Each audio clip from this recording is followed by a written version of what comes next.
Greetings and welcome to Mount Olympus. I am Hercules Invictus, and tonight on Hercules and the Space Gods, I'm proud to bring you Disclosure Network New York with Nick Curto. Nick is somewhat of a legend and something of a legend, and he does legendary things, which are very memorable and noteworthy and worth talking about. So without further ado, I hand you over to Nick. Thank you very much, Hercules, for that wonderful introduction. The subject that we're going to talk about tonight has always been a very big interest of mine. And it's going to be, I think, a very revealing and exciting program. So looking forward. So we're going to start. And I know that 10 minutes before you're going to give us a sign that it's going to be ending in 10 minutes or so. Yes, we'll go through my usual thing. You're right. Okay, great. So thank you very much, Hercules. And again, this is Nick Curto, Disclosure Network New York. I'm the co-founder of this group, which meets in Manhattan. And this is going to be 2026, our 28th year here in Manhattan about researching UFOs, ET, and a lot of other information that is related to the subject. And I'm telling you, I've learned so much in my own research and also the members of our group. And they research issues and they give me information, which I then pass along to all the members. And we do have members all over, not only in New York, and the United States, but also in Hawaii and in Europe, which I'm very happy to say. So, anyhow, one of our top researchers who always gives me amazingly good information that I post to our members is Michael Winksc, and Michael is my featured guest here tonight. Michael, great to have you along. Great to be here, Nick. Thanks.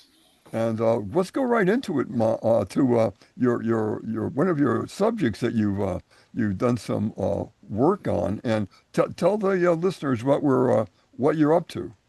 Well, there's a lot of things going on right now. The subject of disclosure, which is, of course, the name of your group.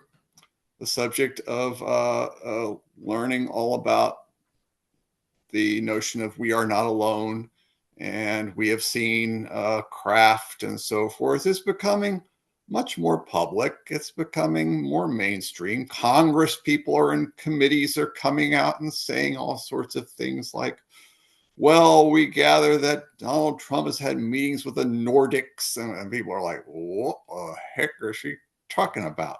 This is happening right now. This is becoming a reality.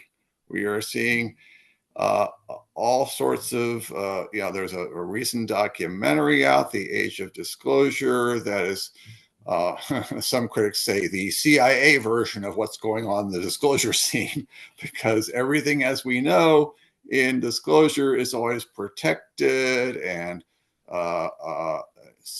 very enclosed, and you never feel like you're getting the full story. But the nice thing is happening now is that we're seeing in social media more people, however anonymous, coming out and talking about their experiences, what they've known, and what they've got going, and so forth. I know that Nick and I do want to get to the subject of Antarctica and what's going on down there, and what has been going on down there for quite some time. Definitely going back at least to the 1940s and possibly even earlier. I think that we'll get to that. But right now, I kind of want to go into, I guess I would say, what's hot. Um, I know I wanted to talk a little bit about how people who are connected to the issue in government. Uh, uh, I want to talk a little briefly about William Tompkins. I always liked him. I've done presentations for you on him in the past, Nick, when we've had our in-house meetings like a few years ago. Hmm. Uh, he speaks about how in the 1940s, when he was a young man, he would go into a meeting with an admiral, and get reports from Germany on the extraterrestrial information that was coming out of Germany. And he would hear about it. And what he said was interesting was that the man who was in charge of the government rep, the military rep who was holding the meetings and listening to the spies coming from Germany was an admiral named Rico Bada. And Rico Bada had come into the military without any training in the Naval Academy, any training at West Point, any training in any kind in American military. And he was entrusted with this job. And the point that Tompkins made is that he had not been brainwashed by any of what the military would teach you about what is and what isn't. So he came in kind of like open-minded and not programmed to listen to people coming in from Germany who are spies for America saying, you won't believe what we're seeing. And he would sit there and go ahead and listen, instead of saying, oh, you know, everybody knows that's not true and so forth. He gave it a hearing. And that's really what seems to be happening more is the people who are insiders are not, how can I put it? They're not conventional, what do you call it? The stereotype, you got, oh, well, it's the government, so forth, testimony and so forth. I mean, okay, we have Congress people, as I've said, coming out and saying things like, Tim Burchett's been very good about it. He's very blunt, the guy from Tennessee. And then there's Luna from Florida. She's been talking to, and you're kind of going, you're setting the stage, aren't you? You're getting us ready for more. And then you've got people who are coming out and saying, well, actually, we have more. And that's what's getting things really heated up. What is something, Nick, you've been seeing that's exciting you most of what's going on lately? Well, I'm always happy to see the Congress asking questions and getting answers. They're not always getting the full answer, but they're setting the stage and saying these are areas that the American people need and want to know about. And Right. now there's formal hearings. It's broadcast on TV. I've been looking at them, and it's starting. The disclosure definitely is starting. It's a long ways from full. I don't know if it'll ever be full, but certainly it's better than it has been, and it's a step in the right direction. And I'm really happy to see that. Yes, I think that's true. I think that's kind of the way people like even people as veteran prognosticators and spies such as David Wilcock in his program always says, look, I'll take it. It's something. We got something going on. It beats not hearing anything. Bless them. That's Age of Disclosure movie. There's other documentaries that have come out that are talking about it and so forth. And I think that's good. I think everybody who is interested in this subject should get some real curveballs by subscribing to Ariel Tolliver's input. He's already done 3 pieces on Antarctica most recently, and he is seems to have insider information and has followed all the major peoples in the subject for quite some time. He has a Patreon channel, and he's also on X. And that's the nice thing about X is X will pick up things from like TikTok, which I don't have, or Instagram, which I don't have, or Reddit, which I do not subscribe to.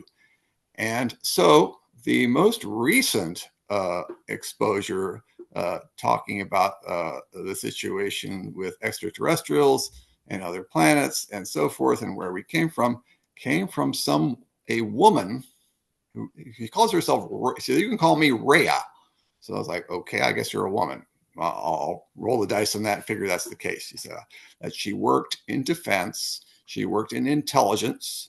She worked in standard military intelligence. She worked in standard signal intelligence, communication intelligence. as she got more and more into the field.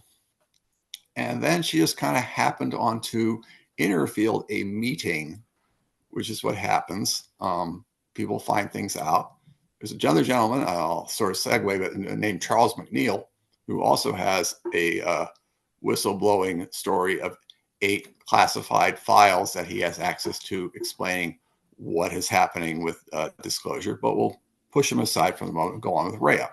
So Rhea has come out and said, okay, I don't want any attention. I'm not going to go on TV. I'm not going to sit around and tell you anything that, you can just not believe us if you want to, but this is what I found out. And her major points, she has 2 major points that she makes in her piece or her lecture. She talks about how many years ago the planet was made or was populated. She says, the extraterrestrial beings saw our planet and they didn't send people or beings or anything. They sent out, like, what do you call it? Little signals to pick up, they sent it. And usually what they did was they did it underneath the ocean. So this was the way they were kind of feeling out what was going on there. And then they figured out, okay, this is what we've got. But the interesting part about that is that they saw the potential that we had, how can I put this, for screwing things up as human beings, and said, well, what are we going to do about this? Is there something we can do? And they said, well, no, it's their life. It's their world. You can't do anything about it, really. They're going to screw it up. That's up to them. But at the same time, the council felt, well, I think we're going to do a little experiment. And again, this is coming from this woman, Rhea. She said what happened 10,000 years ago is 80,000 humans were removed from the planet and taken to another planet. And she points out, it is not a planet I can tell you where it is because that would really get me in trouble. So she's pretty clear about that. But she says they were taken to another planet and given sort of an alternative life than what was going on with humanity in this Earth. And the result is that other planet and those other people are, she said, as much as like 1,000 years ahead of us. they just, and why? Well, they didn't have any kind of money. They didn't have any kind of competition. They just had, they made sure there's enough food for everybody and land for everybody and housing for everybody, and everybody was taken care of. And that was the way the world was. And they just left it like that, almost like, utopia or something. And so there's that. And so over 10,000 years, they developed probably incredible power. She doesn't talk about, well, telepathy, well, whatever, but you could almost bet they're pretty, they're very advanced. And then at some point in the last 80 to 100 years, they were told, hey, you've got cousins. We do? Yeah. We brought you over from this other planet, and there's still people just like you over there. And it's like, really? Whoa. And so they got kind of, they thought it was kind of cool. But of course, at the same time, it's like, well, what are they like? And one can imagine if you are 1,000 years ahead in technology and in sensibility and spirituality and all sorts of subjects, you would see a place like this and go, ooh, you guys are pre-caveman. It's like, this is not the greatest place in the world now, is it? But apparently, back in the days of the 50s, when you had the treaties between Eisenhower and aliens and Truman and so forth, there was some input about these people, who were people from this place, existing. Now, as we recall, in the early 1950s, there was a strong anti-communist sensibility going on. You had the Red Scare, you had the this, and so forth. And they were told about this planet that sort of lived a life that sounded suspiciously like communism. And so if you're a power person in this particular world and power people in this particular world, and you're hearing, oh, this communist place sounds pretty damn good, you go, oh, we don't want anybody to get ideas about that around here. Communism hasn't worked very well in Russia and China and so forth. We don't want people thinking that. So the people from this other planet did not make much headway saying, to tell the story. They were not really, nobody was allowed to tell this story. There was known that the story was there. And apparently what they said is about all the crashes, the Roswell and all the other crashes that happened. They were like little teases, little tests. Say, well, let's do that and see what happens. And let's give them a little bit of technology and see what they can do with it. Yeah, they may be 1,000 years behind us, but what the heck? Well, let's give them a shot.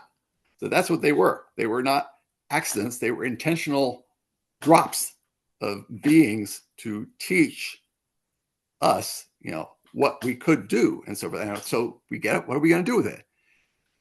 And then, the answer, we just kind of, sent them people in exchange for technology, and the military complex took over the technology and so on. And they said, well, what I read was Maria said there were possibilities of reopening the subject of these beings in the Clinton administration, and then right as Obama switched into Trump, but it didn't happen. And then there was the famous TikTok videos of the 2017 and so forth. And so now, let's see. So what is, so that was the main thing. And what is the other thing? Oh, yes. Yes. As we know, Greer and, of course, Brenner Ron Brown and so forth have been worrying us about the fake alien invasion, right? Yep. We've been hearing about that for a while, and those of us who are in the field, should we say ufologists, we know. Okay, we get it. So apparently in 2 years, there is a collection of insectoid-like beings that are less advanced than those who are in the, quote, Galactic Council that have been watching over us and watching over this other beings that were on this other planet and us, and going, well, our planet, being Earth, has to, go through its development and figure out who it is and what it's doing and so forth. And it's like, well, now there's these beings that are coming. They're like ant-like critters. And the only reason they're coming into this Earth, our Earth, is to mess things up. That's their purpose. Why is that their purpose? Well, because they don't like the council. The Galactic Council annoys them. They feel like they have too much control. They decide everything. And these creatures who are not as advanced as the council, but are more advanced than we are going to come over here and just, in 2 years, screw things up. And the council knows that. This is what Ray is reporting. The council is quite aware of this. And the council says, well, we know they're coming. They've made it clear. They're not moving very fast because their ship doesn't travel the same way we can. I mean, we can get there in a hurry. And we have technology that's way above theirs. So what do? We could stop them. We just wipe them out. But then we'd be interfering with the Earth's development. What's going on with the Earth? That doesn't work so well. So what do? Well, we could let them come in and fight it out and see how Earth handles it. And the council said, but the council argued with itself, saying, and there are apparently some Earthlings in the council that are saying, well, you kind of are responsible for this, council. You're bringing them here, because you're not letting us do things and so forth, and we're not. And you took all these people off planet, put them on another planet. You got a little bit of responsibility here. Council said, okay, we get it, right. So what is the alternative then? Since we're not going to interfere, and we don't want to leave you hanging and destroy this Earth because we think it's a pretty okay place. So you're still growing, you got some problems, but we think it'll be okay. However, here's what we're going to do. We're going to give you the tools to knock off these guys when they show up. That's what they've decided. So, okay, we got these scalar kind of weapons, and we're going to send them to you. And if they show up, these guys have terribly bad technology. You'll just be able to go. It's like if we took care of them, it'd be like a fly swatter. They're gone. Bye. And they're gone. That's how overpowering we are. But you, on the other hand, we'll give you that technology. But after you've used it, because we don't trust you, we're afraid you guys will start using it on each other. We're destroying it. And so you'll take care of them in a couple of years and destroy them, and the technology won't be there anymore for you to mess it up, because that's probably what you do. It was like, oh boy. And that's the end of Rhea's report about what the plans are for this alien invasion, which is not about the Atlas, the one that's mostly hitting in a couple of weeks, as close to the Earth as they're ever going to get. No, it's not that one at all. It's still totally unconnected. And I don't know. What do you think about Atlas, Nick? What have you heard about Atlas that kind of intrigues you? Well, there's so many different points of view on that. Yes. And they're coming from some very knowledgeable people, which is always confusing when it can't be. Some people say it's an inanimate object. It's like a meteor. There's nothing to it. And others are saying it's very intelligent. It's making decisions. It's doing all kinds of very crafty things. And it's certainly not just a piece of rock. So you're getting all of that. And it is coming close. Well, do you know when the date is when it's going to be closest to the Earth? Do you know that? It's I coming think it's something like December 17th or 18th, something like that. I'm sorry, do you know? I think it's December. We're losing the transmission. Are you okay? Can you hear Michael, me? we're losing your transmission. I don't know what to do here. What happened? I'm fine. Where are we? It's not coming. You're doing, it's like a freeze frame, and I can't hear you at all. Oh, sorry. I don't know what to say. I can hear you now, but all right, we'll continue with the verbal, but it's a still picture that is being broadcast of you right now. So, but Okay. anyhow, let's continue with the verbal. So it's confusing, of course. Yes. Yeah, Can you hear me at all? yes, I can. Yes. Oh, dear. Yes, I can. I can hear you. Oh, you can. Okay. Yes. So it's a hard call. It's just a hard call. It's not any one thing. So I guess wait and see is probably what's going to be happening here. Wait and see. And it is getting closer. Do you know when it's going to be the closest to our planet? Do you know when that is? I thought it was December 18th or 19th. So I believe it's something in there. Yes. Something like that. Yeah. And so it will be closer. It's interesting to hear that, because that date, we're right around the winter solstice. Yep. If you listen to what Ariel has to say, he is saying that the pact, the agreement with the Greada Treaty from the 50s with the aliens then expires in 2029. Okay. On the winter solstice. And he believes that's it for the bad guys. He believes the negative aliens are done at that point, and we have a whole new world. We'll see. Wow. That's he thinks that's like a hard set. And that ties into his views on Antarctica, which we can talk about more about Antarctica.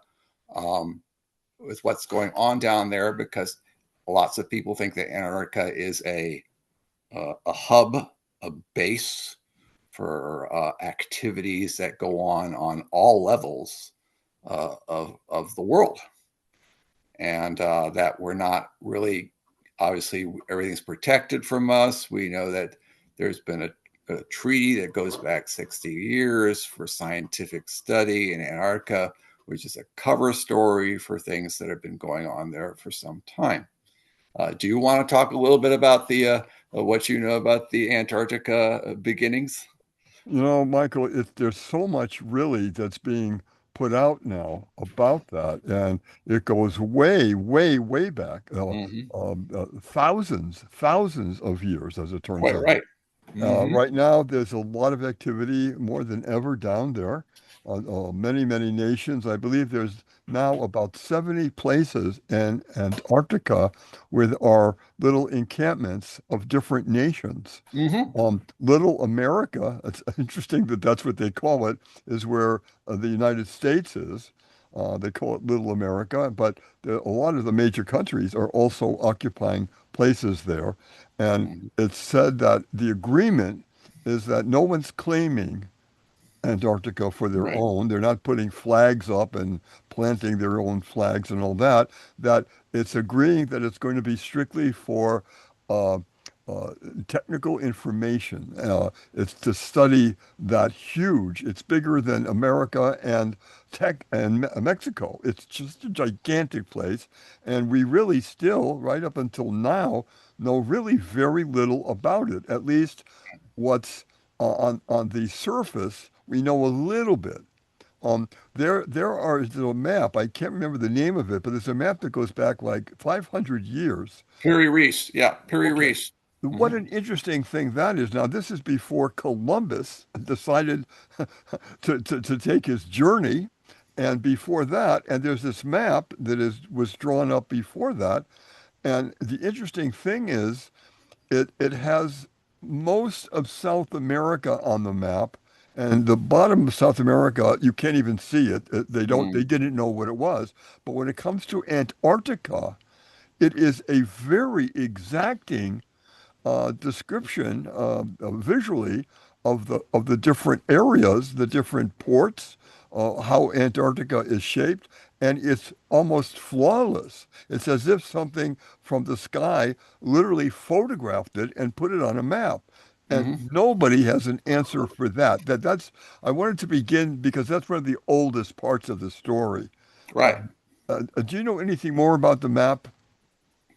Not other than what you've said. I agree. I know that people have examined it and been very intrigued and impressed at that the idea that Antarctica may have been Atlantis. That's also been talked about, and that there was a polar shift, and that's what caused the freeze and so forth. But on the other hand, we're hearing that there are parts of Antarctica that are warm and actually fertile. Actually, there are places there that are protected, and then there's supposed to be this ice wall. Well, let And me tell you a little bit about that because a lot of what the reportings are saying is that there are places big enough, and again, this is huge amounts of ice, very, very thick, but there are seems to be openings that are huge, big enough to accommodate a large jet to fly through it. That's how big they are, and they don't look like they're from nature. They're smoother, and Mhm. they go deep, deep down. And there's a question of what's there. Now, there's Mhm. been some reports that they've discovered way, way down, deep, deep down underneath the ice, the temperature is much warmer. Mhm. And according to some stories concerning Admiral Byrd, which again, we don't know. But one of the stories is that Admiral Byrd, on a plane where he was by himself in that area, was escorted by two UFOs and they brought him in a landing position, and there was a city down there. Mhm. And Admiral Byrd was just astounded at what was there. And according to one report, he actually communicated with the head of that city. And when he came back, he was absolutely stunned. The man was totally freaked out. Now, that's a story that may be true, that may be not true.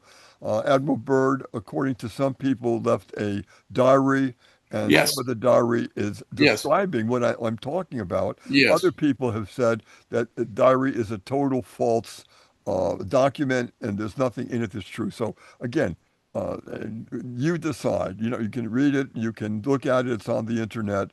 So that's another part of a huge question mark of what is going on. One thing that is definitely true is that when they've made some of the studies, they found that there are tropical plants that were literally, what do you call it, flash frozen.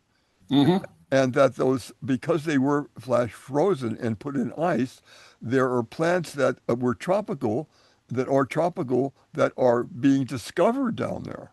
That is wild because that means that at one point, uh, that could have been a beautiful, very warm spot where Hmm. early civilizations could have been there. Hmm.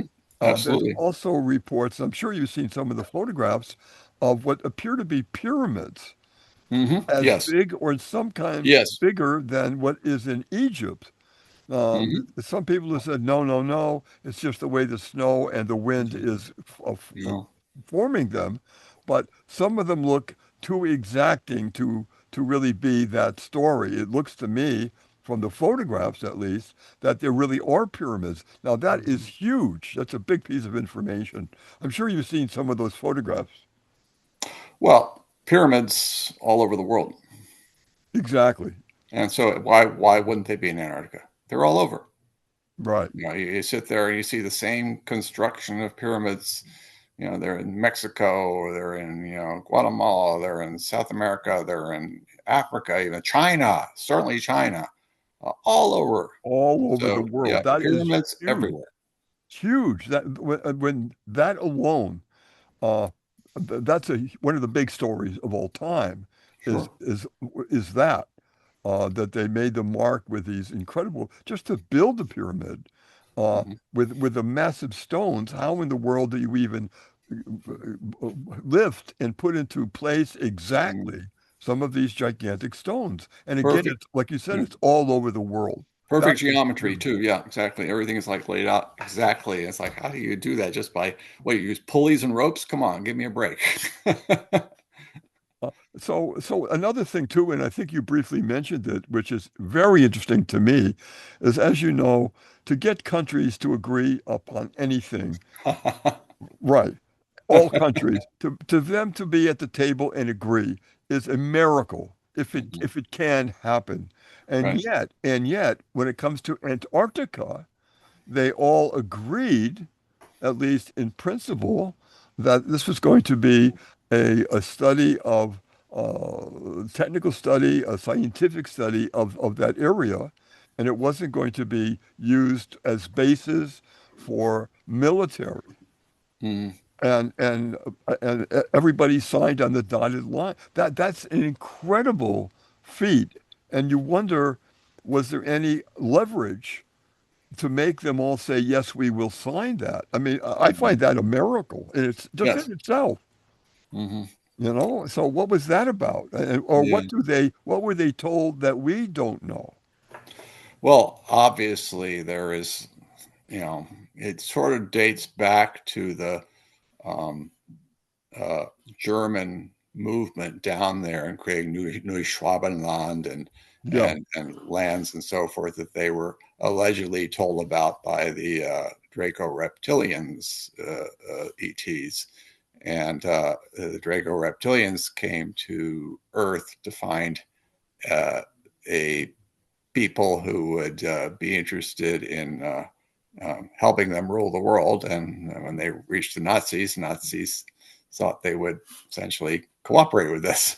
And that's how much of the technology got moved down to Louis Schwabenland and Antarctica, where there probably, as you say, you talk about thousands of years, there was probably some presence already there.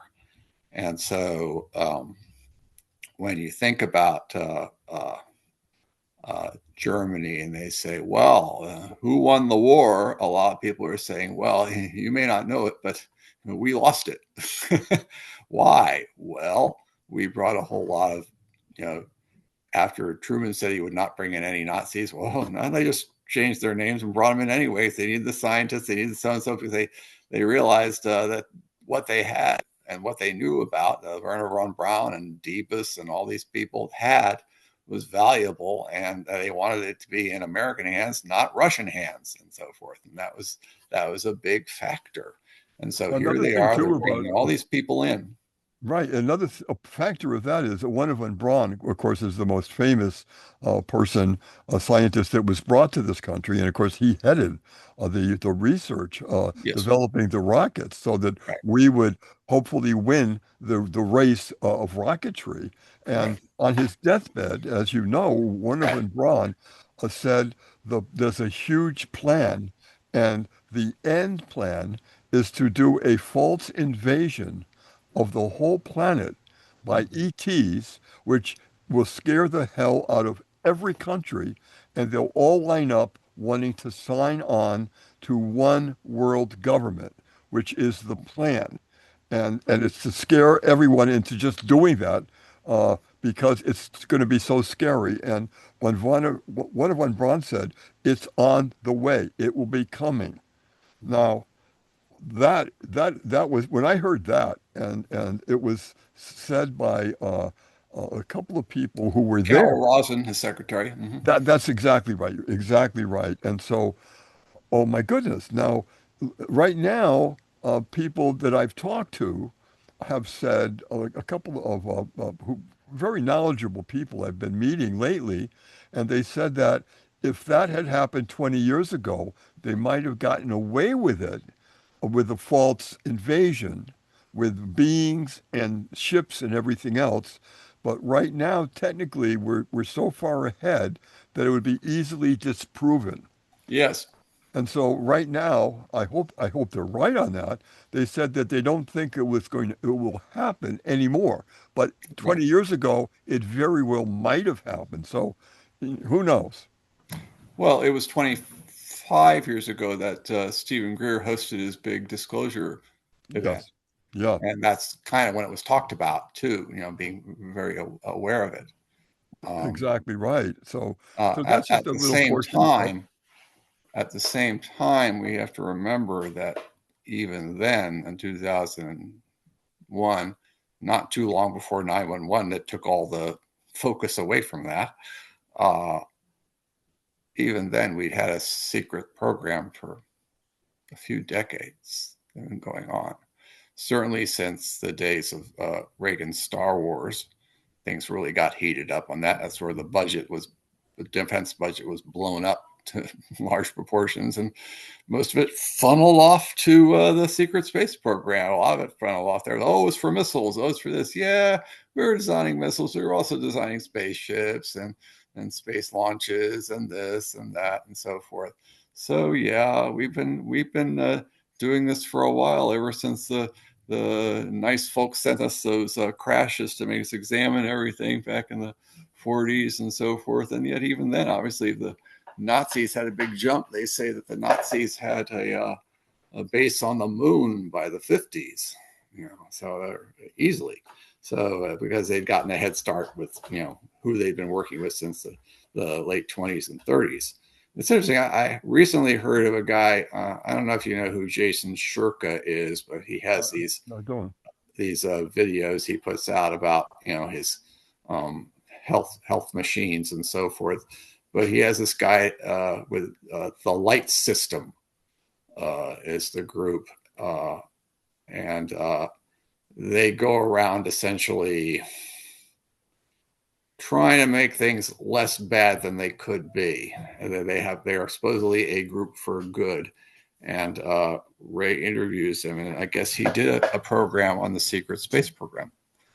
And they asked him, what about it? He said, oh, yeah, it's there. All right. We've been on Mars. We've got bases on Mars. We got bases on the moon.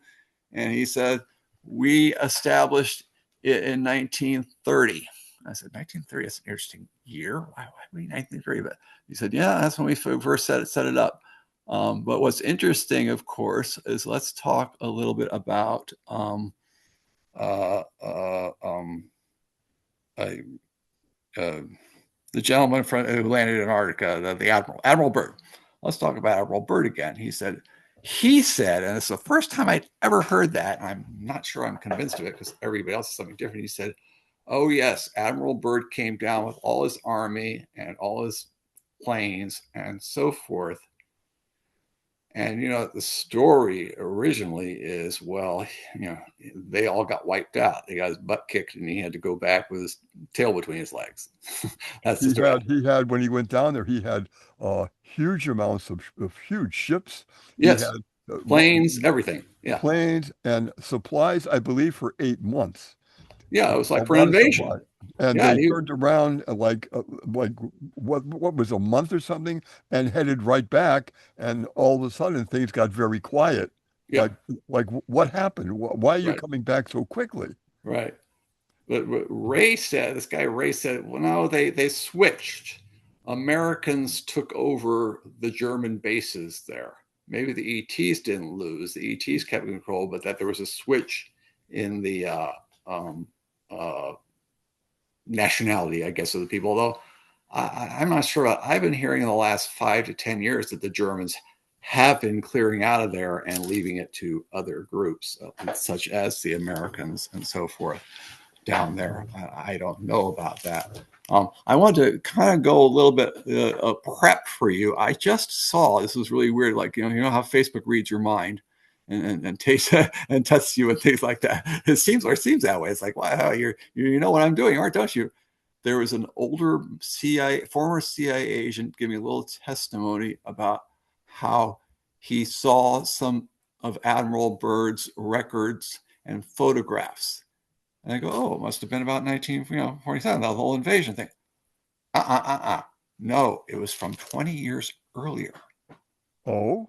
It was from him flying into the North Pole and flying down it and taking pictures in the hollow earth.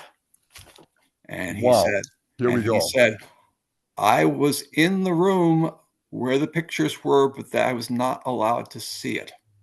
Oh. He was a CIA guy. He said, I was not permitted, but it had all the pictures of his journey. And I saw all the text of his journey, just like a text he did years later. I mean, think about it. Byrd is the perfect guy to send to Antarctica.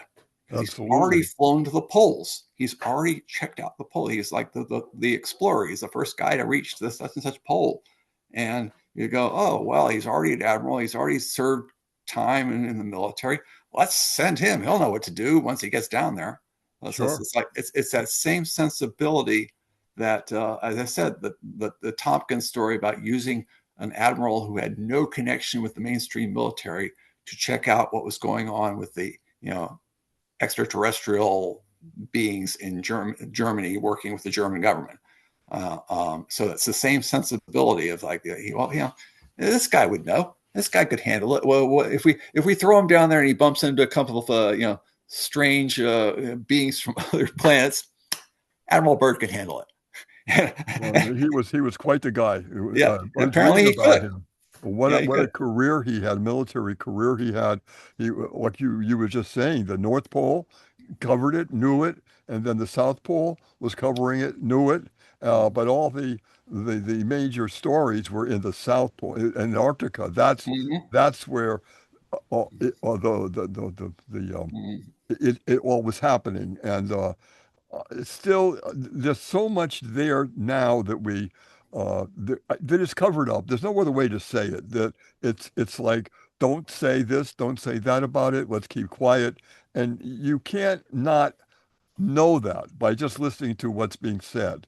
So there's a lot of secrecy right now still going on in that area. When you get 60 and 70 degrees below zero, which in some places that's what can you imagine that? Just surviving there, and with all the people that really are there in these various bases, what are they doing? I mean, what are they doing? Why are they there? It takes a lot of fuel, a lot of food being stored, a lot of effort that these countries are pouring into that area. So it's a very important place indeed. Well, I think of the famous people who've gone down there. Yeah, exactly. Right. I mean, for why?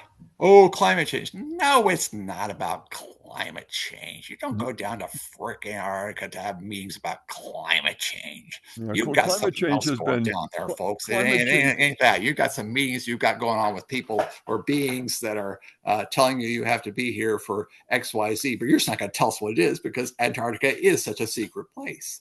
You've got John Kerry going down there. You've got the religious head of Russia going down there. You've got Right. And Buzz Aldrin and saying something like it's total evil. What was that all about?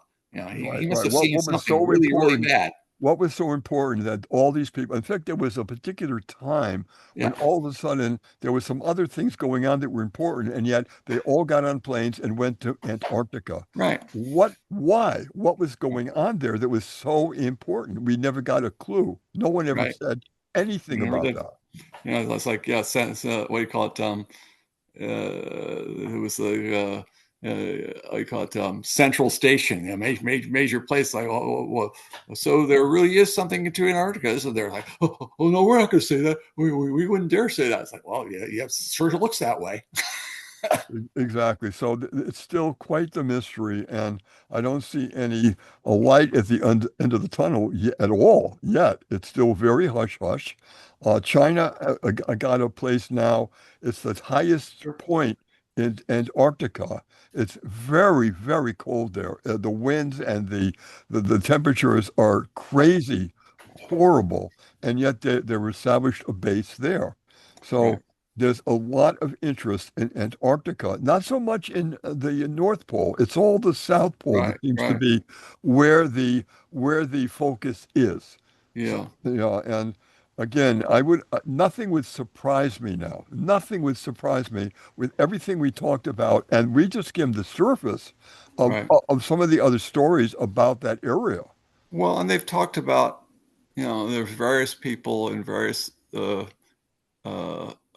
parts of ufology who've talked about, beings down there, beings in stasis, giants in stasis, beings that have been there for thousands of years. They're like frozen in stasis, and what happens when they wake up and things like that.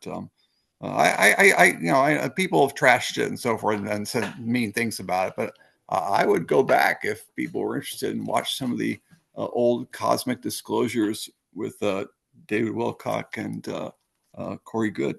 I Oh would yeah, watch them. yeah, right.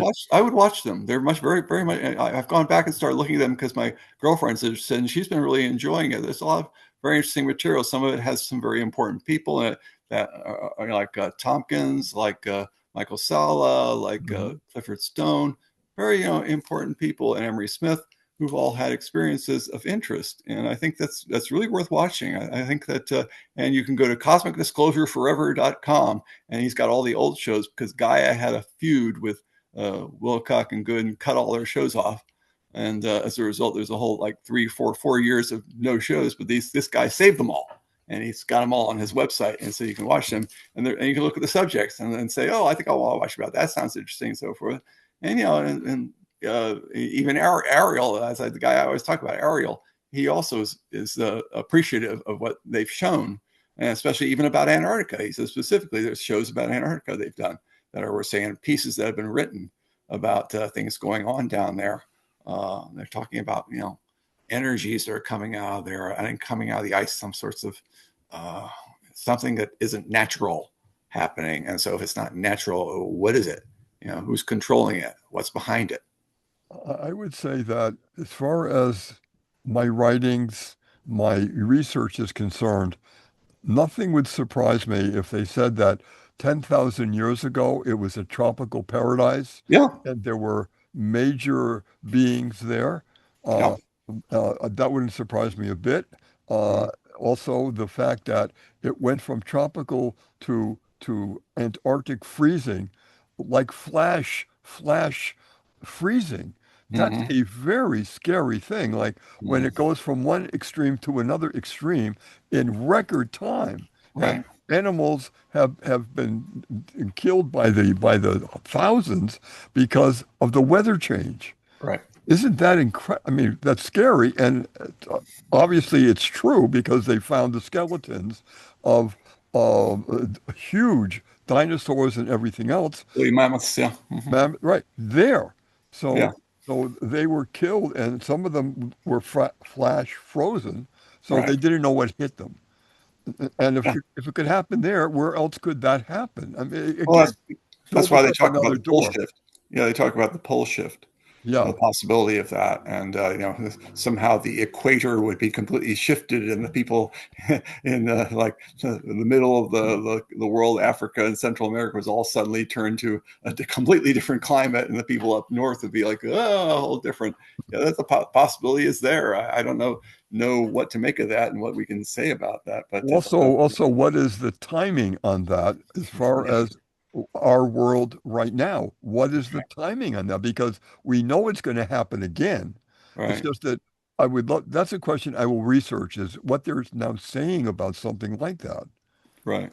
Yeah, Again, Ariel's talking about the 26,000 year point. It's a very, they talk about this 26,000 years.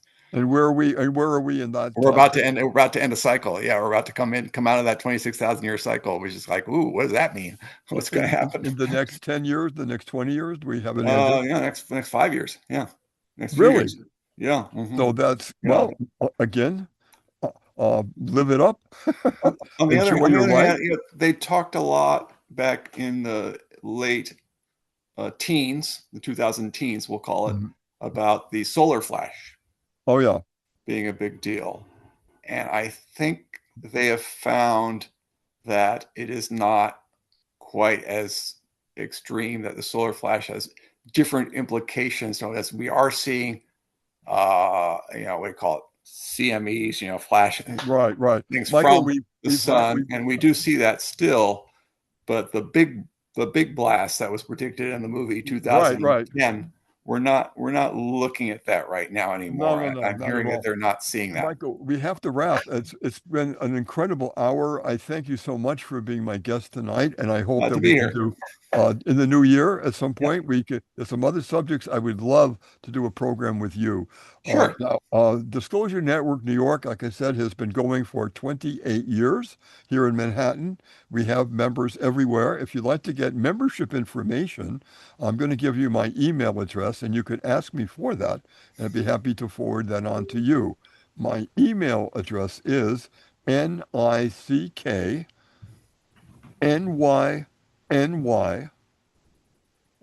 and that's the numeral 1 at gmail.com. I'm going to repeat it. NICKNYNY1 at gmail.com. Again, watch the skies. A lot is going to be happening in our lifetimes, and who knows where that's going. Keep your eye on Antarctica, because I have a feeling a lot is going to be happening in the next few years. Thank you so much for viewing the program, and much love to everyone out there. And I mean out there everywhere. Good night, everybody. Good night, and thank you very much, Nick, and thank you, Michael, for an awesomely incredible and entertaining show. I wish you success in all your searches and endeavors.